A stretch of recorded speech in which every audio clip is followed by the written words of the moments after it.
Prabhuddha Bharat International Program of Reading the Constitution of India, Episode 40. In this episode, we covered Constitution of India Part 13 and Part 14 from Articles 301 to Article 314. These articles deal with trade, commerce, and intercourse within the territory of India and services under the Union and the states. Part 8. Trade, commerce and intercourse within the territory of India. భారత రాజ్యాంగం ప్రబుద్ధ భారత నిర్మాణం. Prabuddha Bharat international ఆధ్వర్యంలో రాజ్యాంగ పఠనానికి ఆహ్వానం. నా పేరు ఝాన్సీ గడ్డం. రాజ్యాంగ పఠనం 40వ ఎపిసోడ్. ఈ ఎపిసోడ్లో రాజ్యాంగం 13, 14 భాగాలలో అధికరణ 301 నుండి అధికరణ 314 వరకు 15 అధికరణలు చదువుకుందాం. ఇవి దేశంలోని వర్తక వాణిజ్యాలు మరియు యూనియను, రాష్ట్ర ప్రభుత్వాల క్రింద ప్రభుత్వ సేవలకు సంబంధించినవి. Article 301. Freedom of trade, commerce and intercourse. Subject to other provisions of this part, trade, commerce and intercourse throughout the territory of India shall be free. 13వ భాగము. భారత భూభాగము లోపల వర్తకము, వాణిజ్యము మరియు తత్సంబంధాలు. అధికరణ 301. వర్తకము, వాణిజ్యము మరియు తత్సంబంధాల స్వేచ్ఛ. ఈ భాగంలోని ఇతర నిబంధనలకు లోబడి భారత భూభాగం అంతటా వర్తకము, వాణిజ్యము మరియు వర్తక వాణిజ్యాల సంబంధాలు స్వేచ్ఛగా ఉంటాయి. Article 302. Power of Parliament to impose restrictions on trade, commerce and intercourse. Parliament may by law impose such restrictions on the freedom of trade, commerce and intercourse between one state and another or within any part of the territory of India as may be required in the public interest. అధికరణ 302. వర్తకము, వాణిజ్యము మరియు దేశంలో వాటి లావాదేవీలపై ఆంక్షలు విధించుటకు parliament అధికారము. Parliament చట్టం ద్వారా వర్తక స్వేచ్ఛపైన, వాణిజ్య స్వేచ్ఛపైన మరియు రెండు రాష్ట్రాల మధ్య లేదా భారతదేశ భూభాగంలో ఎక్కడైనను వర్తక, వాణిజ్య స్వేచ్ఛ సంబంధాలపైన ప్రజా ప్రయోజనాల అవసరార్థం అవసరమైన ఆంక్షలను విధించవచ్చు. Article 303. Restrictions on the legislative powers of the Union and of the states with regard to trade and commerce. Clause 1. Notwithstanding anything on Article 302, neither Parliament nor the legislature of a state shall have power to make any law giving or authorizing the giving of any preference to one state over another or making or authorizing the making of any discrimination between one state and another by virtue of any entry relating to trade and commerce in any of the lists in the 7th schedule. Clause 2.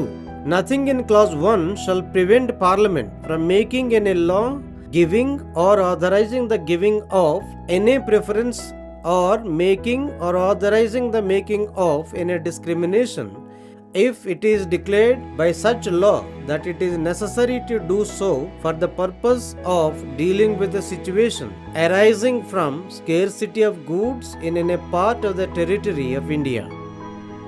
అధికరణ 303. వర్తక వాణిజ్య సంబంధ విషయాలలో union మరియు రాష్ట్రాల శాసనాధికారములపై ఆంక్షలు. Clause 1. 302వ అధికరణలో దేనితోనూ నిమిత్తం లేకుండా 7వ షెడ్యూలులోని జాబితాలలో వర్తక వాణిజ్యములకు సంబంధించి ఉన్న ఏదైనా అంశం ఆధారంగా ఒక రాష్ట్రము కంటే మరో రాష్ట్రానికి అధిక ప్రాధాన్యతనిస్తూ గాని లేదా అట్టి అధికారమిచ్చు శాసనము చేయు అధికారమిస్తూ గాని లేదా రెండు రాష్ట్రాల మధ్య ఏదేని వివక్షణ చూపుతూ గాని లేదా అట్టి వివక్షణ చూపు అధికారమిచ్చు శాసనము చేయు అధికారమిస్తూ గాని శాసనములు చేయు అధికారము పార్లమెంటు గాని లేదా ఒక రాష్ట్ర శాసన వ్యవస్థకు గాని లేదు. క్లాజ్ 2. పార్లమెంటు ఏదేని శాసనము ద్వారా భారత భూభాగములోని ఏదేని భాగంలో సరుకుల కొరత ఫలితంగా ఏర్పడు పరిస్థితులను ఎదుర్కొనడానికి ఒక రాష్ట్రం కంటే మరో రాష్ట్రానికి అధిక ప్రాధాన్యతనిచ్చు లేదా ఇచ్చుటకు అధికారం నొసగు లేదా రెండు రాష్ట్రాల మధ్య విచక్షణ చూపు లేదా విచక్షణ చూపుటకు అధికారం ఇచ్చి శాసనము చేయవలసి ఉందని ప్రకటించినచో అటువంటి శాసనము చేయుట నుండి నిబంధన 1లోని దేదియు పార్లమెంటును నివారించదు. Article 304 Restrictions on trade, commerce and intercourse among states. Notwithstanding anything in Article 301 or Article 303, the legislature of a state may by law, subclause A, impose on goods imported from other states or the union territories any tax to which similar goods manufactured or produced in that state are subject, so however as not to discriminate between goods so imported and goods so manufactured or produced, and subclause B, impose such reasonable restrictions on the freedom of trade, commerce or intercourse with or within that state as may be required in the public interest, provided that no bill or amendment for the purposes of clause B shall be introduced or moved in the legislature of a state without the previous sanction of the president. అధికరణ 304 రాష్ట్రముల మధ్య జరుగు వర్తక వాణిజ్య సంబంధాలపై ఆంక్షలు. అధికరణ 301 లేదా అధికరణ 303లో ఉన్న దేనితోనూ నిమిత్తం లేకుండా ఒక రాష్ట్ర శాసన వ్యవస్థ శాసనము ద్వారా సబ్ క్లాజ్ ఏ ఇతర రాష్ట్రముల నుండి లేదా సంఘాధీన ప్రాంతముల నుండి దిగుమతియగు సరుకులపై తన రాష్ట్రములో తయారీ లేదా ఉత్పత్తి చేయబడుతున్న అటువంటి సరుకులపై విధిస్తున్న ఏదేని పన్నును విధించవచ్చును. అట్లు దిగుమతి చేయబడుచున్న సరుకులకు తన రాష్ట్రములో తయారు చేయబడుచున్న లేదా ఉత్పత్తి చేయబడుచున్న అటువంటి సరుకుల మధ్య పన్ను వ్యత్యాసము ఉండరాదు. మరియు సబ్ క్లాజ్ బి ప్రజల శ్రేయస్సు కొరకు అవసరమైనట్టి యుక్తమైన ఆంక్షలను ఆ రాష్ట్రముతో లేదా ఆ రాష్ట్రము లోపల వర్తకము వాణిజ్య స్వేచ్ఛపై లేదా సంబంధాలపై విధించవచ్చును. అయితే నిబంధన బి నిమిత్తము ఎట్టి బిల్లు లేదా సవరణను దేశాధ్యక్షుని పూర్వ ఆమోదం పొందకుండా రాష్ట్ర శాసన వ్యవస్థలో ప్రవేశపెట్టరాదు లేదా ప్రతిపాదించరాదు. Article 305 Saving of existing laws and laws providing for state monopolies. Nothing in Articles 301 and 303 shall affect the provisions of an existing law except insofar as the President may by order otherwise direct, and nothing in Article 301 shall affect the operation of any law made before the commencement of the Constitution 4th Amendment Act 1955 insofar as it relates to or prevent Parliament or the legislature of a state from making any law relating to any such matter as is referred to in subclause 2 of clause 6 of Article 19. అధికరణ 305 ప్రస్తుతమున్న శాసనములకు మరియు రాష్ట్రాలకు గుత్తాధిపత్యమునిచ్చు నిబంధనలు గల శాసనముల మినహాయింపు.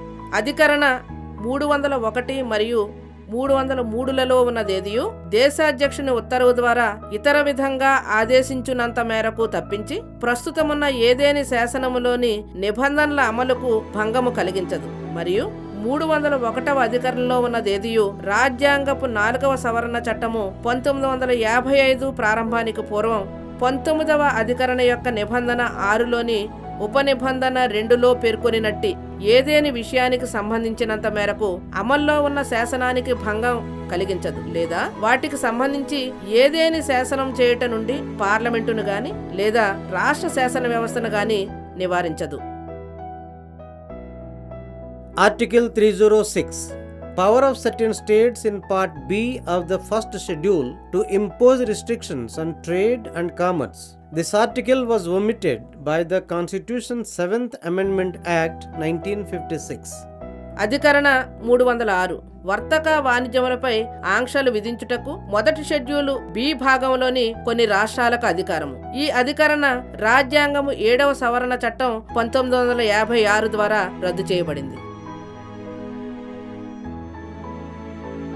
Article 307 Appointment of authority for carrying out the purposes of Article 301 to 304. Parliament may by law appoint such authority as it considers appropriate for carrying out the purposes of Article 301, 302, 303 and 304 and confer on the authorities so appointed such powers and such duties as it thinks necessary.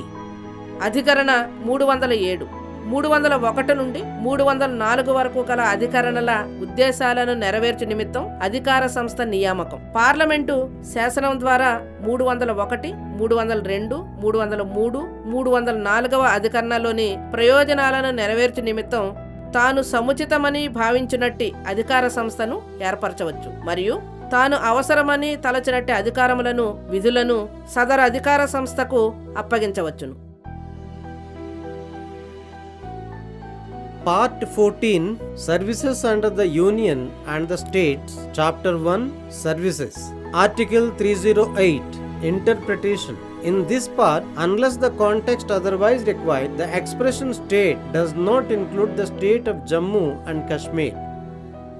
14వ భాగం union మరియు రాష్ట్రముల సర్వీసులు. 1వ అధ్యాయము సర్వీసులు. అధికరణ 308 అర్థాన్ని వివరించుట. ఈ భాగంలో సందర్భం వేరుగా కోరిననే తప్ప రాష్ట్రము అను పదమునందు జమ్మూ కాశ్మీర్ రాష్ట్రం చేరదు. Article 309 Recruitment and conditions of service of persons serving the Union or a state. Subject to the provisions of this Constitution, acts of the appropriate legislature may regulate the recruitment and conditions of service of persons appointed to public services and posts in connection with the affairs of the Union or of any state, provided that it shall be competent for the President or such person as he may direct in the case of services and posts in connection with the affairs of the Union, and for the Governor of a state or such person as he may direct in the case of services and posts in connection with the affairs of the state, to make rules regulating the recruitment and the conditions of service of persons appointed to such services and posts until provision in that behalf is made by or under an act of the appropriate legislature under this article, and any rules so made shall have effect subject to the provisions of any such act. అధికరణ 309 union లేదా ఒక రాష్ట్రానికి సేవలందించే వ్యక్తుల నియామకము, service నిబంధనలు. ఈ రాజ్యాంగపు నిబంధనలకు లోబడి యూనియను లేదా ఏదేని రాష్ట్ర వ్యవహారాలకు సంబంధించిన ప్రభుత్వ సర్వీసు పదవులలో వ్యక్తుల నియామకము, సర్వీసు నిబంధనలను సముచిత శాసన వ్యవస్థ చేసిన చట్టం క్రమబద్ధం చేయవచ్చును. ఈ అధికరణ క్రింద సముచిత శాసన నిర్మాణ వ్యవస్థ చట్టము ద్వారా లేదా చట్టము క్రింద ఈ విషయంలో నిబంధనలు చేయనంత వరకు యూనియన్ వ్యవహార సర్వీసులు లేదా పదవుల విషయంలో దేశాధ్యక్షులు లేదా ఆయన ఆదేశించినట్టి వ్యక్తి, రాష్ట్ర వ్యవహార సర్వీసులు లేదా పదవుల విషయంలో గవర్నరు లేదా ఆయన ఆదేశించినట్టి వ్యక్తి, అట్టి సర్వీసులు పదవులకు నియామకము చేయుటకు నియమించబడిన వ్యక్తుల సేవా నిబంధనలను క్రమబద్ధము చేయుటకు నియమములు చేయు అధికారము కలిగి ఉన్నారు. అట్టి ఏదేని శాసన వ్యవస్థ చేయు చట్టపు నిబంధనలకు లోబడి అట్లు చేయబడిన నియమములు అంటే రూల్స్ అమలు అవుతాయి.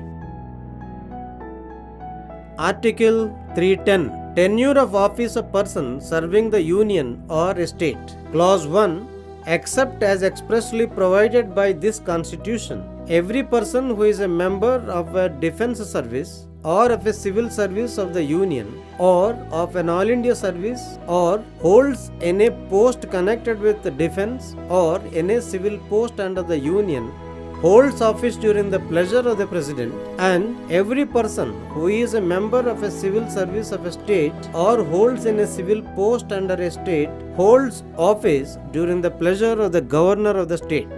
Clause 2 Notwithstanding that a person holding a civil post under the Union or a state holds office during the pleasure of the President or, as the case may be, of the Governor of the state, any contract under which a person not being a member of a defense service or of an All India service or of a civil service of the Union or a state is appointed under this Constitution to hold such a post may, if the President or the Governor, as the case may be, deems it necessary in order to secure the services of a person having special qualifications, provide for the payment to him of compensation. If before the expiration of an agreed period that post is abolished, or he is for reasons not connected with any misconduct on his part required to vacate that post. అధికరణ 310 union లేక రాష్ట్ర సేవలలోని వ్యక్తుల పదవీ కాలం. Clause 1 ఈ రాజ్యాంగంలో స్పష్టంగా నిబంధించబడి ఉంటే తప్ప రక్షణ సేవలలో లేదా యూనియన్ సివిల్ సేవలలో లేదా ఆల్ ఇండియా సేవలలో సభ్యులుగా లేదా రక్షణ లేదా యూనియన్ క్రింద ఏదేని సివిల్ పదవి కలిగి ఉన్న ప్రతి వ్యక్తి దేశాధ్యక్షుని ప్రసన్నత ఉన్నంత కాలము పదవిలో ఉంటారు. అదే విధంగా రాష్ట్ర సివిల్ సేవలలో సభ్యుడిగా ఉన్న లేదా రాష్ట్ర ప్రభుత్వం క్రింద ఏదేని సివిల్ పోస్టును కలిగి ఉన్న ప్రతి వ్యక్తి ఆ రాష్ట్ర గవర్నర్ ప్రసన్నత ఉన్నంత కాలము పదవిలో ఉంటారు. క్లాజ్ 2 యూనియను లేదా రాష్ట్రం సివిల్ పదవి అందున్న వ్యక్తి దేశాధ్యక్షుని లేదా సందర్భానుసారం ఆ రాష్ట్ర గవర్నర్ ప్రసన్నత ఉన్నంత కాలము ఆ పదవిలో కొనసాగున్నప్పటికీ విశేష అర్హతలు గల ఒక వ్యక్తి సేవలను పొందుట ఆవశ్యకమని దేశాధ్యక్షుడు లేక సందర్భానుసారము గవర్నర్ భావించినప్పుడు రక్షణ సేవ యందు గాని ఆల్ ఇండియా సేవల యందు గాని యూనియను లేదా రాష్ట్ర సివిల్ సేవలలో గాని సభ్యులుగా లేనట్టి ఏ వ్యక్తి అయినను ఈ రాజ్యాంగము క్రింద అట్టి పదవిని నిర్వహించుటకు ఏదైనా కాంట్రాక్టును అనుసరించి నియమించబడిన ఎడల అంగీకరించిన కాలావధి ముగియక ముందే వారి పదవి రద్దు చేయబడినచో లేక వారి దుర్వర్తన ఏదీ లేకుండా ఆ పోస్టును ఖాళీ చేయవలసిందిగా కోరబడినచో ఆ వ్యక్తికి నష్టపరిహారం చెల్లించవలెను. Article 311 Dismissal, removal, or reduction in rank of persons employed in civil capacities under the Union or a state. Clause 1.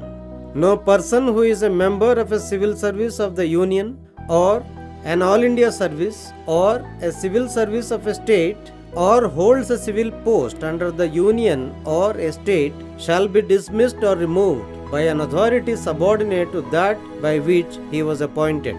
Clause 2.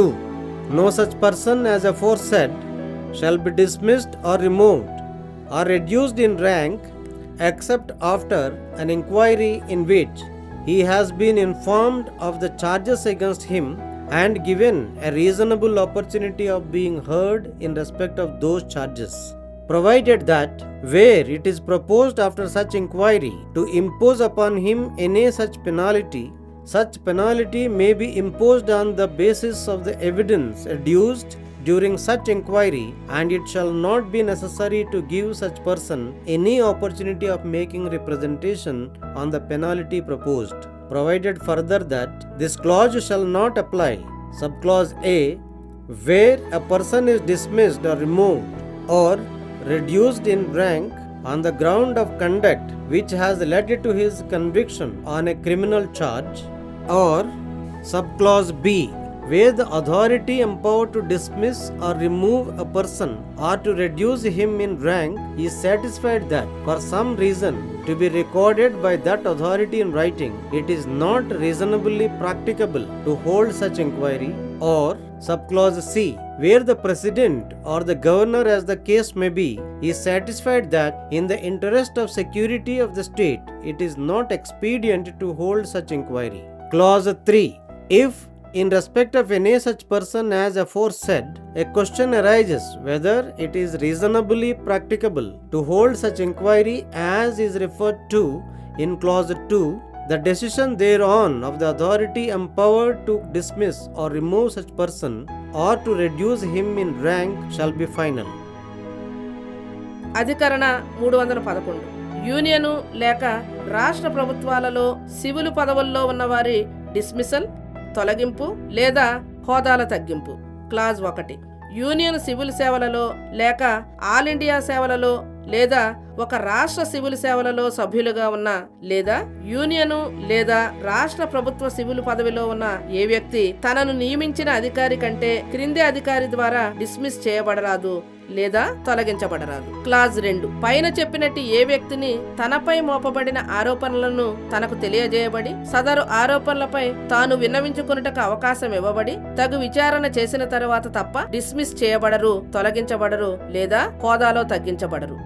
అయితే అట్టి విచారణ చేసిన తరువాత ఆ వ్యక్తిపై ఏదేని పెనాల్టీని విధించవలెనని ప్రతిపాదించినప్పుడు ఆ పెనాల్టీని ఆ విచారణలో దాఖలైన సాక్ష్యాధారములను బట్టి విధించవచ్చు. అంతేకాని ప్రతిపాదించిన పెనాల్టీపై విన్నపం చేసుకొనుటకు ఆ వ్యక్తికి అవకాశమును ఇవ్వవలసిన అవసరం ఉండదు. అంతేకాకుండా ఈ నిబంధన ఈ క్రింది సందర్భములలో వర్తించదు.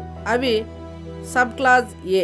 క్రిమినల్ ప్రవర్తన కారణంపై ఆ వ్యక్తిపై మోపిన ఆరోపణలు నేరస్థాపనకు దారితీసి ఒక వ్యక్తిని పదవి నుండి బర్తరపు చేయనప్పుడు లేదా తొలగించినప్పుడు లేదా హోదా తగ్గించినప్పుడు ఈ నిబంధన వర్తించదు. లేక సబ్ క్లాజ్ బి. బర్తరపు చేయు, తొలగించు లేదా హోదా తగ్గించడానికి అధికారము కలిగి ఉన్న అధికారి లిఖితబద్ధము చేసిన ఏదో ఒక కారణము వలన తగు విధముగా అట్టి విచారణను నిర్వహించుట ఆచరణ సాధ్యము కాదని రూఢిగా విశ్వసించినప్పుడు ఈ నిబంధన వర్తించదు. లేదా సబ్ క్లాస్ సి. దేశాధ్యక్షులు లేదా సందర్భానుసారము గవర్నరు దేశ భద్రత ప్రయోజనాల కారణంగా అట్టి విచారణ జరపడం యుక్తం కాదని రూఢిగా విశ్వసించినప్పుడు ఈ నిబంధన వర్తించదు. క్లాజ్ 3. పైన పేర్కొనినట్టి ఎవరైనా వ్యక్తి విషయంలో నిబంధన 2లో పేర్కొనినట్టి విచారణ నిర్వహించుట సహేతుకంగా ఆచరణ సాధ్యమవుతుందా కాదా అన్న ప్రశ్న తలెత్తినప్పుడు దానిపై అట్టి వ్యక్తిని బర్తరపు చేయు, తొలగించు లేక హోదాను తగ్గించు అధికారమున్న అధికారిదే అంతిమ నిర్ణయం. Article 312 All India Services. Clause 1. Notwithstanding anything in Chapter 6 of Part 6 or Part 11, if the Council of States has declared by resolution supported by not less than 2/3 of the members present and voting that it is necessary or expedient in the national interest so to do, Parliament may by law provide for the creation of one or more All India services, including an All India Judicial Service, common to the Union and the states, and subject to the other provisions of this chapter, regulate the recruitment and the conditions of service of persons appointed to any such service. Clause 2. The services known at the commencement of this Constitution as the Indian Administrative Service and the Indian Police Service shall be deemed to be services created by Parliament under this article. Clause 3. The All India Judicial Service referred to in Clause 1 shall not include any post inferior to that of a district judge as defined in Article 236. Clause 4. The law providing for the creation of the All India Judicial Service aforesaid may contain such provisions for the amendment of Chapter 6 of Part 6 as may be necessary for giving effect to the provisions of that law, and no such law shall be deemed to be an amendment of this Constitution for the purposes of Article 368. అధికరణ 312 అఖిల భారత సర్వీసులు. Clause 1. ఈ రాజ్యాంగంలోని భాగము 6లో అధ్యాయం 6 లేదా భాగము 11లో ఏమున్నప్పటికీ రాష్ట్రాల సభ హాజరై ఓటు వేయు 3/2 తక్కువ కానట్టి మెజార్టీ సభ్యులు బలపరిచిన తీర్మానము ద్వారా జాతీయ ప్రయోజనానికి అనుగుణమైన 1 లేక అంతకెక్కువ ఆల్ ఇండియా సర్వీసులను ఏర్పాటు చేయుట అవసరము లేదా యుక్తమని ప్రకటించినచో పార్లమెంటు శాసనము ద్వారా యూనియను మరియు రాష్ట్రములకు కలిపి ఆల్ ఇండియా జ్యుడిషియల్ సర్వీస్ తో సహా 1 లేదా అంతకంటే ఎక్కువ ఆల్ ఇండియా సర్వీసులను ఆ ప్రకారం ఏర్పాటు చేయవచ్చును. మరియు ఈ అధ్యాయపు ఇతర నిబంధనలకు లోబడి అట్టి ఏదేని సేవలలోని పదవులకు నియమించబడు వ్యక్తుల భర్తీ సర్వీసు నిబంధనలను క్రమబద్ధపరచవచ్చును. క్లాజ్ 2. ఈ రాజ్యాంగ ప్రారంభమున ఇండియన్ అడ్మినిస్ట్రేటివ్ సర్వీసు మరియు ఇండియన్ పోలీస్ సర్వీసుగా పిలువబడుచున్న సర్వీసులు ఈ అధికరణ క్రింద పార్లమెంటు ఏర్పాటు చేసిన సర్వీసులుగా పరిగణించబడతాయి. క్లాజ్ 3. నిబంధన 1లో ప్రస్తావించబడిన ఆల్ ఇండియా జ్యుడిషియల్ సేవలలో అధికరణ 236లో నిర్వచించిన జిల్లా జడ్జి హోదా కంటే తక్కువ హోదా గల పోస్టులు చేరవు. క్లాజ్ 4. ముందు పేర్కొనినట్టి ఆల్ ఇండియా జ్యుడిషియల్ సర్వీస్ ఏర్పాటును నిబంధించు శాసనంలో ఆ నిబంధనలను అమలుపరుచుటకు అవసరమగునట్లుగా భాగము 6 యొక్క అధ్యాయము 6నకు సవరణ చేయుటకు తగు నిబంధనలు ఉండవచ్చు. అట్టి శాసనం ఏది 368వ అధికరణ ప్రయోజనాల కొరకు ఈ రాజ్యాంగ సవరణగా భావించరాదు. Article 312A. Power of Parliament to vary or revoke conditions of service of officers of certain services. Clause 1. Parliament may by law Subclause A. Vary or revoke, whether prospectively or retrospectively, the conditions of services as respects remuneration, leave and pension, and the rights as respects disciplinary matters of persons who, having been appointed by the Secretary of the State or Secretary of State in Council to a civil service of the Crown in India before the commencement of this Constitution, continue on and after the commencement of the Constitution 28th Amendment Act 1972 to serve under the Government of India or of a state in any service or post. Subclause B. Vary or revoke, whether prospectively or retrospectively, the conditions of service as respects pension of persons who, having been appointed by the Secretary of State or Secretary of State in Council to a civil service of the Crown in India before the commencement of this Constitution, retired or otherwise ceased to be in service at any time before the commencement of the Constitution 28th Amendment Act 1972, provided that in the case of any such person who is holding or has held the office of the Chief Justice or other judge of the Supreme Court or a High Court, the Comptroller and Auditor General of India, the Chairman or other members of the Union or a State Public Service Commission or the Chief Election Commissioner, nothing in subclause A or subclause B shall be construed as empowering the Parliament to vary or revoke after his appointment to such post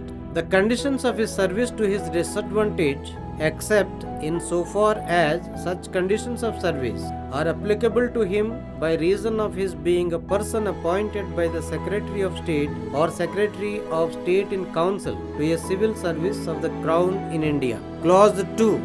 Except to the extent provided for by Parliament by law under this article, nothing in this article shall affect the powers of any legislature or other authority under any other provision of this Constitution to regulate the conditions of service of persons referred to in Clause 1. Clause 3. Neither the Supreme Court nor any other court shall have jurisdiction in subclause A any dispute arising out of any provision of or any endorsement on any covenant, agreement or other similar instrument which was entered into or executed by any person referred to in clause 1 or arising out of any letter issued to such person in relation to his appointment to any civil service of the Crown in India or his continuance in service under the government of the Dominion of India or a province thereof. Subclause B. Any dispute in respect of any right, liability or obligation under Article 314 as originally enacted. Clause 4. The provisions of this article shall have effect notwithstanding anything in Article 314 as originally enacted or in any other provision of this Constitution. అధికరణ 312 ఏ కొన్ని సర్వీసులలోని అధికారుల సేవా నిబంధనలను మార్చుటకు, ఉపసంహరించుటకు parliament అధికారము. Clause 1. Parliament శాసనము చేయుట ద్వారా sub clause ఏ.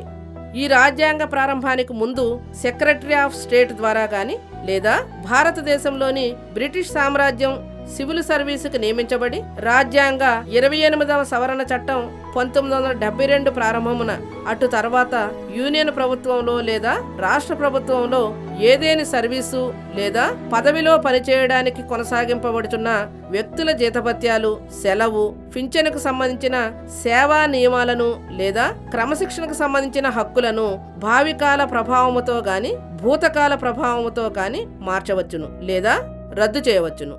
Sub clause B.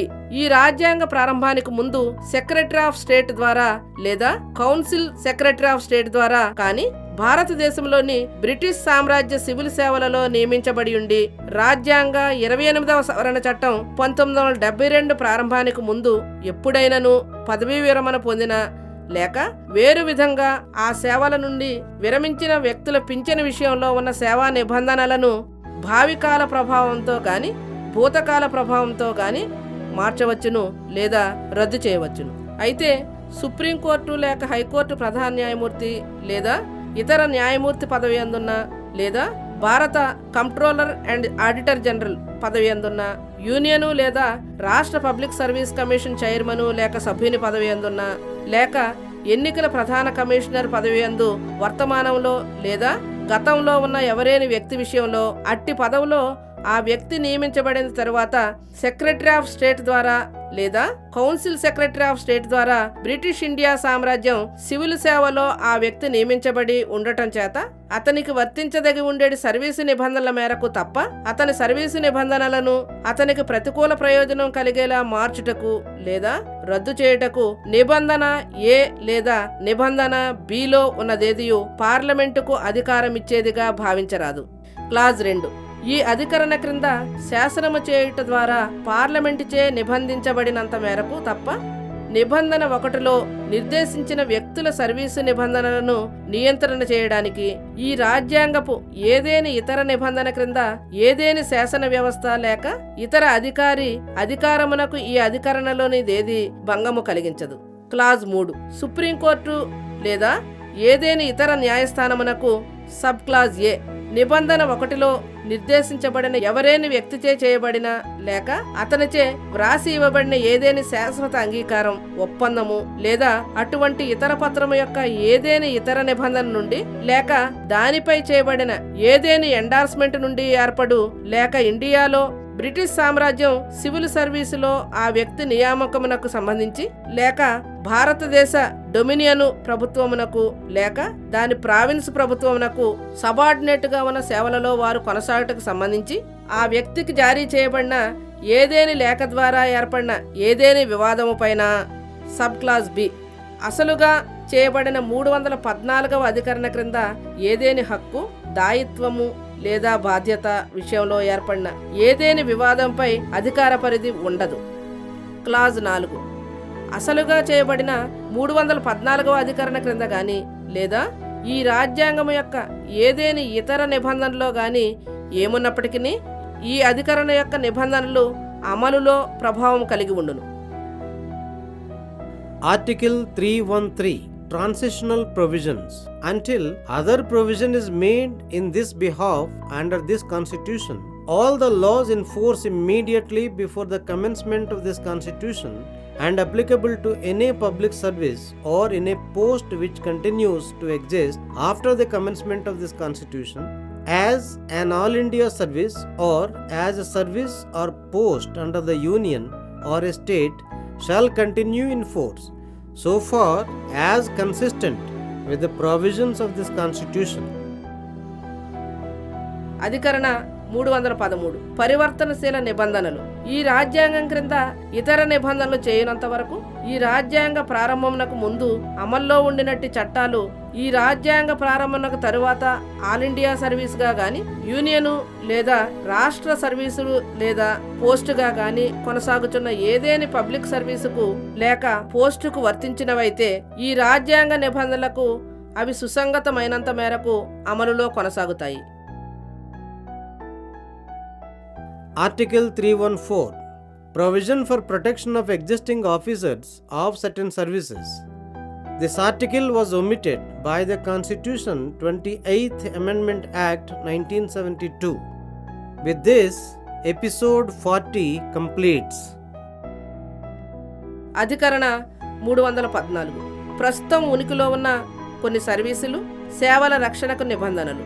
ఈ అధికరణ రాజ్యాంగం 28వ సవరణ చట్టం 1972 ద్వారా తొలగించబడింది. ఇంతటితో రాజ్యాంగ పఠనం 40వ ఎపిసోడ్ సమాప్తం.